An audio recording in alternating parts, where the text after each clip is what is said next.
जिस कोख ने जन्म दिया आज उसी कोख से डरी हुई है एक बेटी। जिस पिता ने उंगली पकड़कर चलना सिखाया आज उसी पिता के साए से भाग रही है बेटी।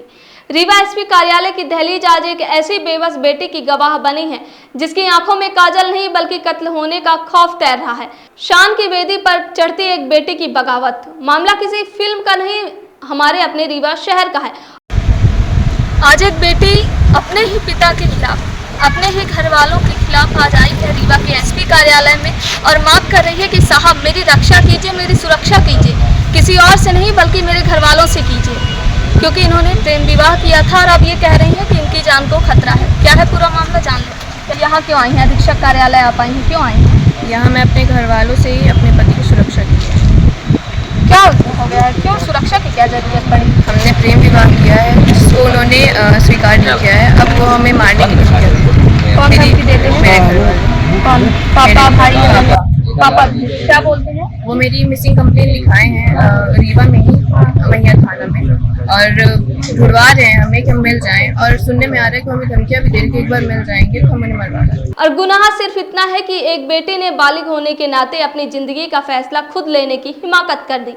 लड़का उसी की जाति का है, उसी के गांव का है, लेकिन समाज के तथाकथित पहरेदारों को ये मर्जी रास नहीं आई।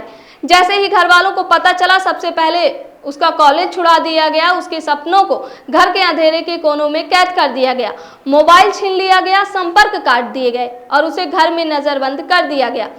उसके चीखों को अनसुना कर उसके सौदे की तैयारी होने लगी, यानी कि शादी की तैयारी होने लगी। जब जुल्म की इंतहा हो गई तो उस बेटी ने अपनी जान बचाने के लिए घर की दहलीज लांघी।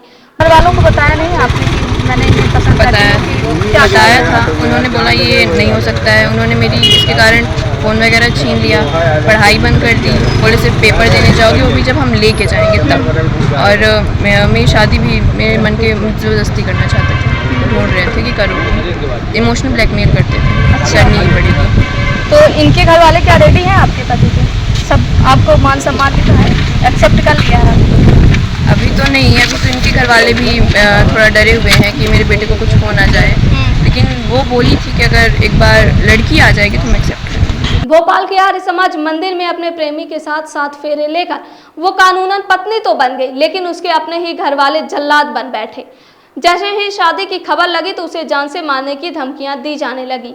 हद तो तब हो गई जब अमैया थाने में गुमशुदगी की रिपोर्ट दर्ज करा दी गई ताकि कानून का इस्तेमाल कर उसे वापस मौत के मुंह ले जाया जा सके। रीवा एसपी कार्यालय में खड़ी उस बेटी की कांपती आवाज ने सबको झकझोर दिया जब उसने हाथ जोड़कर कहा, पापा हमें मत मारिए, हमें बस जीवित रहने दीजिए, हमने कुछ गलत नहीं किया है।